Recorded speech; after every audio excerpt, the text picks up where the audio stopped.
car la crypto-monnaie évolue très vite. Il fait 113% d'évolution par an. Vous voyez la rapidité d'exécution pendant qu'Internet, depuis son lancement, c'est 60% d'évolution. Donc, vous voyez là que les choses vont très vite en crypto-monnaie. Et donc, après ça, nous avons aussi le livre qui est, alors ce livre-là qui va vous permettre d'avoir votre sérénité intérieure. Voilà, le calme intérieur va se refléter dans vos investissements, dans votre vie quotidienne, intime, professionnelle, familiale et amicale. L'un dans l'autre, toutes ces informations, ça va se savoir comment, à travers comment vous vous comportez, comment tu réagis face à des situations qui se présentent devant. Est-ce que tu paniques? Est-ce que tu es quelqu'un qui est embrouillé? N'importe quelle information qui vient de toi, ça te met en émoi. Tu es embrouillé, tu cours. Ah, on dit cette crypto-monnaie est bonne. Tu t'en vends ça, tu vas payer l'autre, tu vas vendre l'autre, là, tu vas payer là. On dit, ah, c'est le narratif de l'intelligence artificielle, tu vas vendre tout ce qui était RWT. Tu es perdu et ça c'est grave. Il faut pas tomber dans ce genre de faux mots. Il faut pouvoir avoir cette sérénité intérieure. Et déjà avec ce livre, déjà ça va vous permettre d'avoir la sérénité intérieure et aussi d'être aussi des gens aussi enseignables, des gens qui apprennent et qui même appliquent ce qu'on leur dit d'appliquer au moment voulu.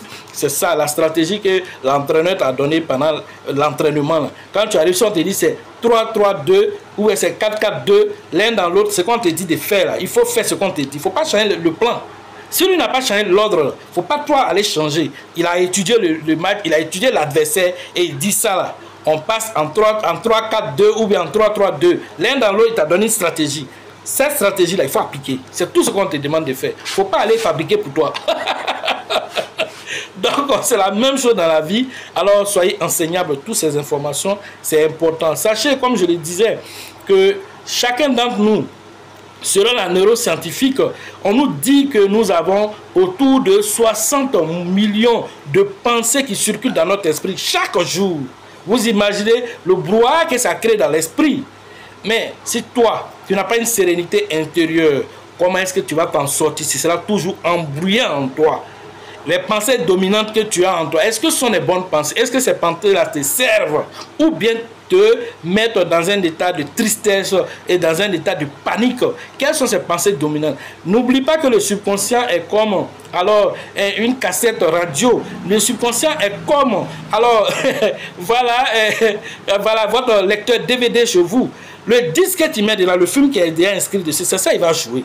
Alors toi, depuis ton enfant, depuis 5 ans, 7 ans, c'est quoi ils ont mis en toi comme information, comme données sur ton disque, et que le subconscient va jouer en boucle jusqu'à là où tu es aujourd'hui. C'est quoi tu as mis dans ce disque-là, qu'on appelle la tête là? C'est quoi qu'on a mis dedans? Alors, ce qu'on a mis dedans, c'est ça, lui va jouer en boucle, parce que le subconscient, c'est cette entité qui ne juge pas. Il accepte pour vrai tout ce que tu lui dis. Et maintenant, c'est quoi ils ont mis en lui? C'est ça la question à 10 000 $. Et donc, on vous amène ce livre-là pour que chacun puisse aller faire le scanner intérieur. Et ce scanner intérieur va vous dire quelles sont tes pensées dominantes. Toi-même, tu vas le savoir.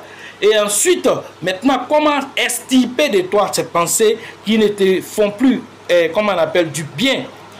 Alors, comment les enlever et mettre de nouvelles pensées sur ton disque afin que, voilà, le nouveau film qui va jouer, tu sois l'acteur principal. Et un acteur principal qui gagne à la fin du film. Pas un acteur principal quand tu es à la fin du film. Il faut que tu sois celui qui gagne, le brave là. C'est toi. Et donc, pour ne pas que tu sois le chef bandit au début du film, là, tu es chaud, c'est toi qui frappe fort, c'est toi qui tue les gens, c'est toi qui fais tout ça de méchanceté. Et puis à la fin, là, le karma se retourne contre toi maintenant, te donne maintenant, voilà, le retour de la médaille. Et toi, tu es étonné. Il ne faut pas que l'univers fasse ça de toi. Et pour ce faire aussi, il ne faut pas que tu agis de façon par défaut. Tu ne sais pas pourquoi toi-même tu fais certaines choses. Et tout ça, on t'explique déjà, de sorte que tu sois un être conscient. Un être qui était comme un somnambule qui marche, qui ne sait pas, il dort en marchant, mais maintenant tu es éveillé. Tout te parle. Et je te vous dis encore, le premier signe de l'éveil, c'est ce qu'on appelle la synchronicité. Vous savez ce qu'on appelle la synchronicité? C'est lorsque des événements se répètent, des événements similaires. Par exemple, tu es en train de parler des anges gardiens. Tu t'as regardé un film, on parle des anges gardiens là-bas. Tu t'as ouvert ta Bible, on parle des anges gardiens. Tu ouvres ton Coran, on parle des anges gardiens.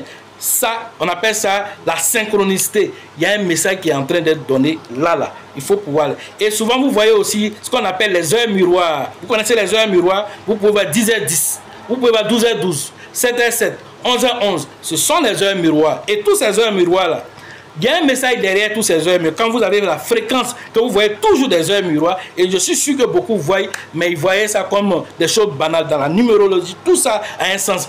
Dans, comme on appelle le spirituel, tout ça a un sens. Il y a un message qui t'est destiné à travers tous ces heures miroirs-là. Toutes ces informations-là, on développe tout ça même en formation, et tout ça aussi, vous avez des briques d'informations de tout ceci dans ce livre. Et ensuite même, dans le prochain livre, nous allons rentrer encore dans les détails de toutes ces choses de synchronicité pour que chacun puisse encore s'éveiller, parce que c'est vrai qu'on parlera de crypto-monnaie, mais aussi on va parler de métaphysique parce que les deux sont liés.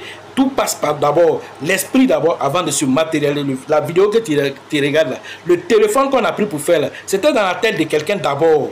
Et puis après, c'est devenu toi dans ta main maintenant. Commence à quitter le côté esprit pour devenir le côté matériel. Alors c'est tous la même chose que vous faites tous les jours aussi. Il faut pouvoir simplement maîtriser le principe et le fonctionnement afin de parfaire votre existence. Sachez toujours que la chance accorde et accordera toujours ses faveurs aux esprits avertis, aux esprits entrepreneurs. Et si vous pensez que la formation coûte cher, je vous en prie, essayez l'ignorance. À la prochaine.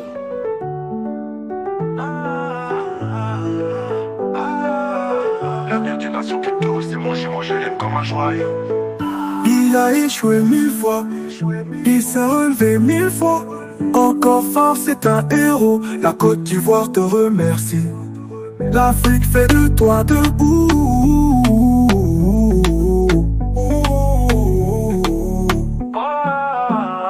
Une nation crypto, c'est mon chez moi, je l'aime comme un joyau.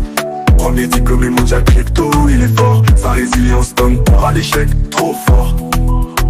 Crypto millionnaire, la peine est derrière. Plus de galère, formateur millionnaire. L'avenir d'une nation crypto, c'est mon jumeau, je l'aime comme un joyau. Premier diplômé mondial crypto, il est fort. Sa résilience donne pas à l'échec, trop fort. Crypto millionnaire, la peine est derrière. Plus de galère, formateur millionnaire. L'avenir d'une nation crypto, c'est mon jumeau, je l'aime comme un joyau.